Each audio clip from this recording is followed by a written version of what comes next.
Ja, kijk. Ja. Oh. Oh. Oh. Nee, dat is een mechanische apendoorn bellen. Ongelooflijk. Doe je dit van Goedendaal doen. En dan doe je het binnen. Stekker. Nou, hier doe je het dan voor. Ongelooflijk. Zo'n afstand natuurlijk. Ja. Maar 6 meter plus verlichting.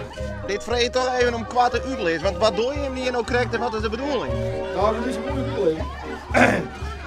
Er is een heren- en damescompetitie en junior. En 3 pogingen om zoveel mogelijk naar de kriesbeen te gaan. In het parcours. En dit eerste gooit, ongeacht de techniek, die gaat maar joekel van het bekerhuis. Dat is het idee. En het wordt steeds feller. Oh, bijna, hè? Ja. Wat gaat er gebeuren? Nou, van 4 minuten over. En maak ik niks te doen? Nee, Oké.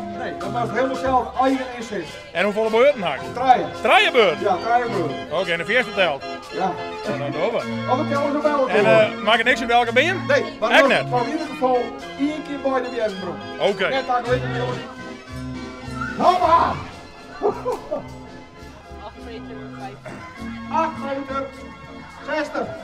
Nou ja, dan ben ik al. Nee. Dit is ingooien. Hey, maar Arno, even een Ja. tip. Ja, Want wij hebben al even aansturen. oké. Dan moest uiteindelijk als een soort van dartpiel voortgaan. Dartbilk. En welke kant maar dan eerst? Hey. Ik zou eigenlijk maar de stand naar voren gooien. Ja, ik zou deze naar voren gooien. Hey, zo doen we dat. Ja, proberen we. Daar is aan denken. 1, 2. Hoppa! Ja! Nee!